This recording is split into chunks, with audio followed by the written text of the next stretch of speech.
Welcome. Merry Christmas in July, everybody. My name is Amanda. I'm one of the pastors here at Park Ridge Presbyterian Church, and we're celebrating Christmas in July. We're so glad that you found us online and decided to worship with us today, and that you're here to have some fun.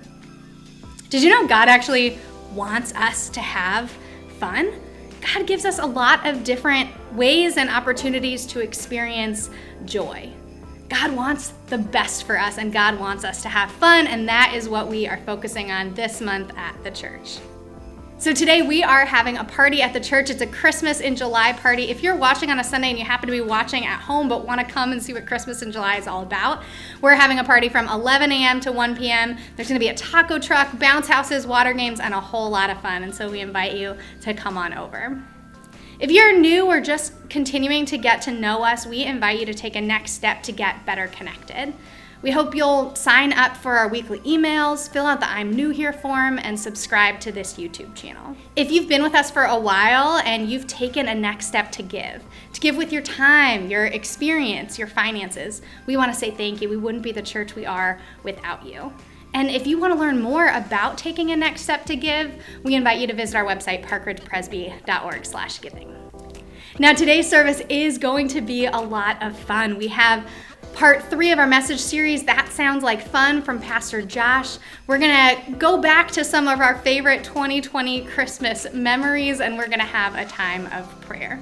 And as always, we hope that this service and everything that we do here at Park Ridge Presbyterian Church helps your faith make a difference for you every day. Now let's have some fun.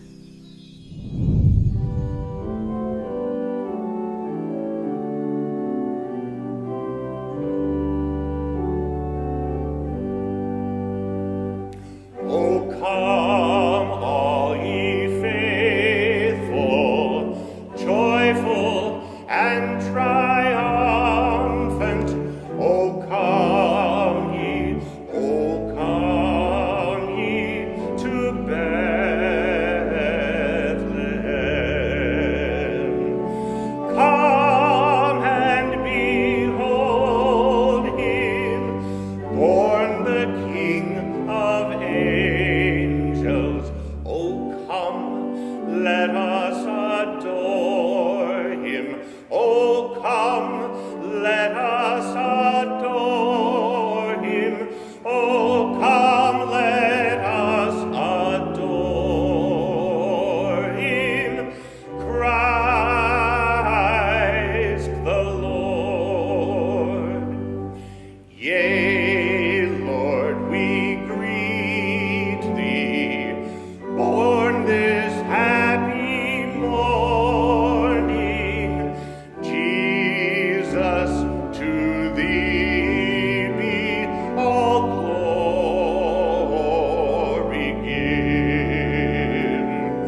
Well, this is part 3 of a 4-part message series that we're calling That Sounds Like Fun. And what we're trying to explore here is how the reality is that God wants us to have fun in our lives. Now, God wants us to have fun because God wants us to have fun, but also because when we have fun, it means that we have likely gotten to the point where we have actually rested and recovered in our lives. And that's the kind of thing that God wants for us, is the rhythms in our lives where we can rest and recover from our daily work, from our daily lives. Because a lot of us expend a lot of energy and a lot of effort into who we are and what we do, and we can't just keep giving, and not put something back in. And resting and recovering helps us to do that.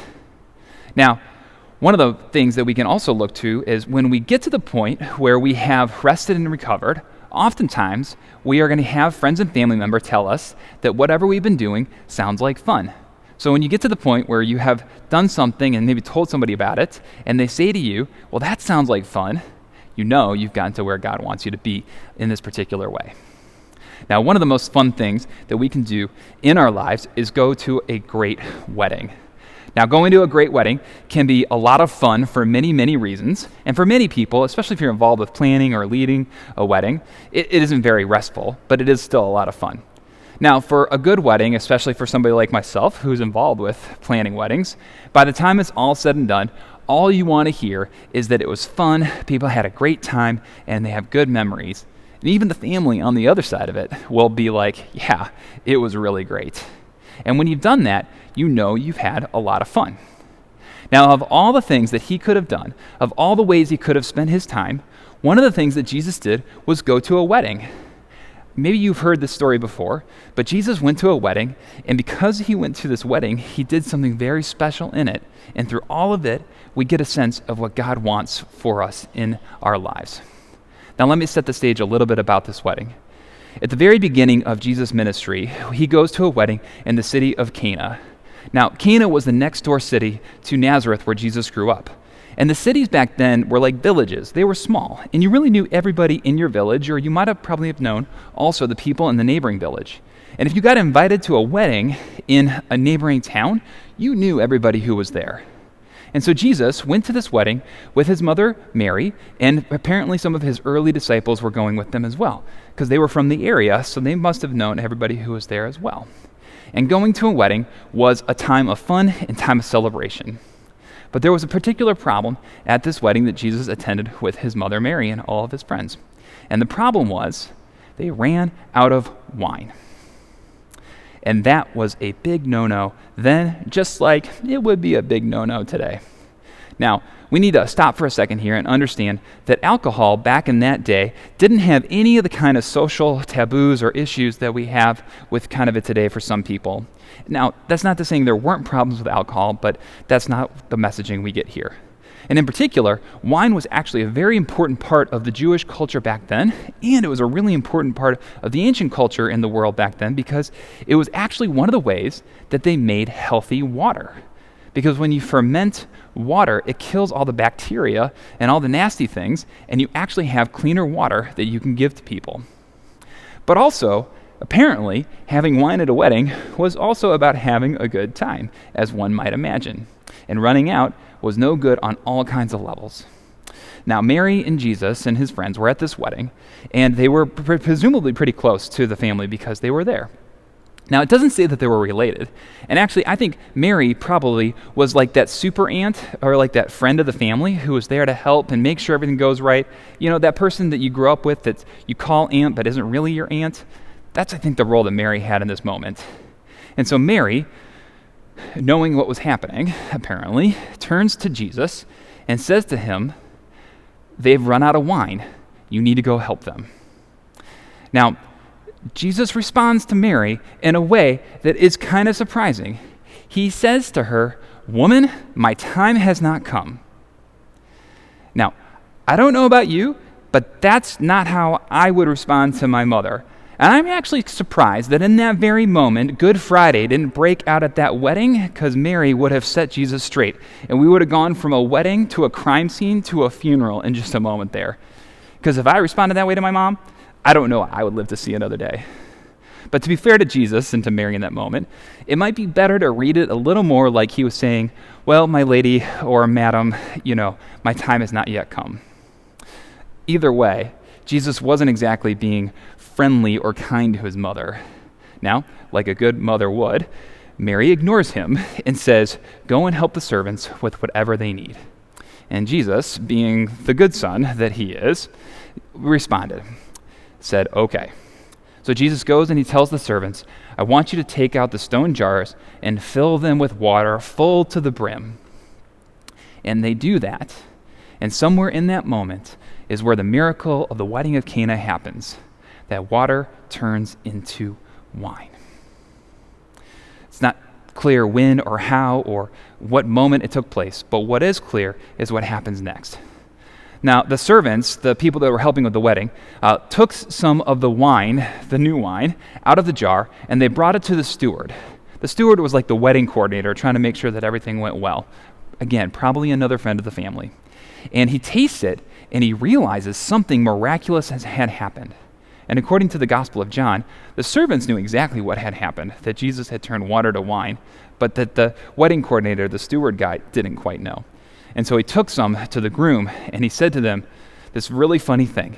He said to the groom, normally people serve the good wine first, and then people get drunk on that, and then they serve the bad wine. But you have saved the best for last. A massive compliment as there ever was. Now, from there on, we don't get exact details of what happens, but the inference is the party goes on and everybody has a really fun time. Now, in the midst of what happens here is that the disciples, the ones they already recruited, started to believe in Jesus, believe that he was who he said he was. Now, in this story, there's a million beautiful things that happen. But in the midst of this, we see an example of what God was doing through Jesus as a sign and a symbol to the people then, and all of us from then till now, of the abundance that God was going to give to the people and to all people. Out of the abundance of the wine that was created, it was a sign of the abundance of God's love and grace that God was going to give to the world. There was also the sense in which Jesus was sent in to show us how we were to live and know that there was going to be an abundance that God was going to give to us. And in the midst of all this, we get a sign and a reminder of how God wants us to live. That God wants us to live and believe that there will be an abundance in our lives, not a scarcity, so that we can live and have the kind of lives that God wants for us. And if there is a time in our life where we see that abundance, it's when we're at a good party. It's when we're having fun with our friends and family, and when there's an abundance of food and drink and celebration, that we get a sense exactly of the kind of life that God wants for us. Because we know God wants us to have fun. Because we know God wants us to be able to have these kinds of celebrations that remind us of the abundance that God has given to us in our lives. The abundance of faith, the abundance of grace, and indeed for many, the abundance of family and friends. But this is also one of those stories where we get a reminder not of just what God has done, but also about what matters in this life. Because we see what Jesus did and what he spent his time on. And what did he do? He went to a family wedding. He went to a family gathering, and he spent time with people that he cared about and invested in them, and they all were living into these rhythms of rest and recovery that God wants for us. These rhythms that when we live into them, it gets us into those places where people might say about our lives, well, that sounds like fun. Or maybe they'll say, well, that sounds so peaceful or so restful. And when we get to that place, we know we've lived into these rhythms. Now, in particular, in this wedding that Jesus went to, there was also a way that Jesus was reconnecting and recovering relationships with the people in his life. And I think that that's one of the things that we can look to on the direct actions of Jesus and understand that that's one of the blessings that God wants for us as well. That when we find ourselves in times of rest, we will also find ourselves in times of relational recovery. And that is one of the things that we need to be really intentional about at all days, but especially in these days that we're going through right now. Because that's one of the things that we went without for so long since March of 2020. We've missed out on many of the relational reconnections and the chances for relational recovery that God wants for us in our lives. And by going to a party, by going to a wedding, going to a family gathering, or spending time with friends or family, we get a chance to put ourselves back into relationship with the people that God wants us to love. So by going to these things, we actually are living into what God wants for us, having a chance to rest and recover, to break those rhythms, to say, I'm not going to work or I'm not going to labor. I'm going to take time to be with the people that matter. Jesus did that, and God wants us to do that too. I mean, there are times where living out our faith is a spiritual and complex thing. But there are also other times where living out our faith is not quite that spiritual a thing and not quite that difficult. And actually, in this particular way, this is one of those things where it's not that spiritual at the outset. It can be a very spiritual thing, but also not that difficult. Because God really simply wants us to make time for ourselves so that we can rest and recover our relationships. Now, you might be thinking to yourself, well, that is something that I can get my head around, but I'm not quite sure how I can do that. Perhaps one of these ways might be something you could do. If the idea of throwing a party or going to a party is something that gives you like energy and gets you excited, or you just can't wait to do it, then maybe you want to consider throwing a party for your friends and family so you can have some time with good food and good music and good relationships and good talking, those kinds of things. Or maybe you're going to get an invitation to a party that you're like, oh, I don't know if I have time for this. You can say yes to that. By hosting a party or going to a party, you can live into the rhythms that God wants for us, the rhythm of rest and recovery. Now, maybe throwing a party or going to a party petrifies you, and that's okay too. And if that doesn't give you a sense of joy, then maybe you want to simply connect with someone one-on-one. Find a time in the near future, in the next day or weeks to come, where you can intentionally reach out to someone in your life and schedule a one-on-one time with them. Maybe it's a morning cup of coffee or an evening gathering of just a few people. But you can have then a chance to rest and recover a single relationship. And that could be just as life-giving for you. I don't know which one of these things or something else strikes you as a way that you can live into this moment where you can rest, where you can recover relationships. But whatever it is, you can know with confidence that this is one of the things that God wants for us. God wants us to have lives filled with these kinds of moments. God wants us to be able to have lives where we can tell the story of what we've been up to, and our friends and our family or the people in our lives can really say to us, well, that sounds like fun. Well, that sounds like it was restful. That sounds like it was peaceful. And when we do that, we'll have the kind of lives that God wants for us.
The kids are still not sleeping. It is the night of our dear Savior's birth. Long lay awake in the hopes of seeing Santa till he appears. They plan to stay awake. The thrill of hope the weary parents given, for tomorrow will come and gifts still need to be wrapped. Fall on your knees. Do you hear the children's voices when all is done? We will praise Mom's holy name when all is done. We will praise Mom's holy name.